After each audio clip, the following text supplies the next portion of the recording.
вече имам телевизионно опит, за да не се стресва. Първо да кажа, че много благодарим за френското петле, което беше уникално. Нали? Да, страхотно, да. Долетя от чак от Франция.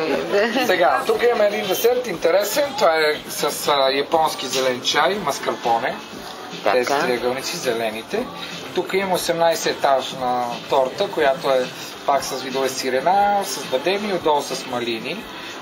Това е поне сме на 18 етаж и на 18 ката. Тук имаме един карамел шоколадов много нежен десерт, който е така наречен като крем карамел е подобно, но се дели на два цвята. Имаме корали, които много наподобява блат за торта, но е някъде около 10 пъти по-лек, с много финна структура. Тук имаме шоколадов десерт, който е с кестени крем и една пиана, която се вижда тук от амарето, ликьор. Нали? И имаме 3 бомбона, които са с карагинанова обвивка, с мед отвънка и вътре с течен шоколад. Леко подправени с пиана от малини и пиана от мент. Искам бомбоните обаче да ги вземете първи да ги пробвате така, то са течни и до целия бомбон. Целите, да. Снима и реакцията като хапне бомбона. Снима, искам бомбона. Лекичко взимаш цел. Така. Гребна си от всичко, добре. Заедно с ментата. Заедно с ментата.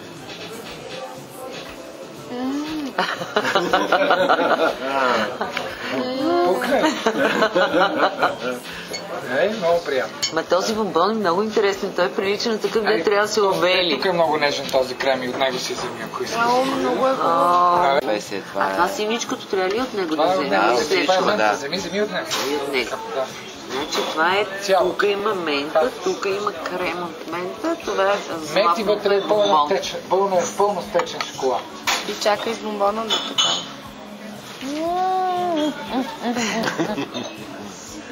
Тия са ми любимите бомбони. Ама за пръв път сега ги опитвам. Гърмат ли в устата? Направо с страхотно. Разтопляват се. Такива много обичам. Това е нещо малко от сорта на капиш, нещо глъткиш, нещо. Защото така степен се разтича, веднага изчезва. И това е много интересно. Кремчето също е много меко. Това, нали? Това заедно с този крем тук. Вътре тук е, да, напка си отчупи. Той като крем. Виж с каква текстура е. Пробвай вътре. Само сложи на лицето, няма смисъл да натискаш, да видиш. И това ми е любимото. Всичките са ми много любими. И такъв крем много обичам. Ти откъде знаеш това? Да направиш точно така. И това, пробвай това коралчето е също много нежничко. А това отдолу кремчето, то е това течното. Това течното е ванилия. Да. Това е страхотно с това. Това е тук вече с кестени, маскарпоне, шоколад и амарето, един ликьор, да кажем. Трябва да се... Кое е по? А пък сега накрая ще кажа кое е най. Най са си бомбоните. Бомбоните бяха уникални. Може би трябваше да ги запазим за десерт. Защо? Това са по-силни вкусове с амарето. Ама не е само силни вкусове. Без десерт, без сладко. Да не завършвам вечерята. И това просто за нея е... За мен това е пир за моята душа. Аз не го обичам. Пробвай до 18 етаж, заедно с крема. И малко, че това тук пробвах едната страна, другата не съм, да не се мина нещо. Добре. Ще се пробваме и това. Това е много полезно. Това има вътре алкохол, това има вътре някакъв ром или какво? Да, ром. Това е зелен чай, това е много успокоително, много леко.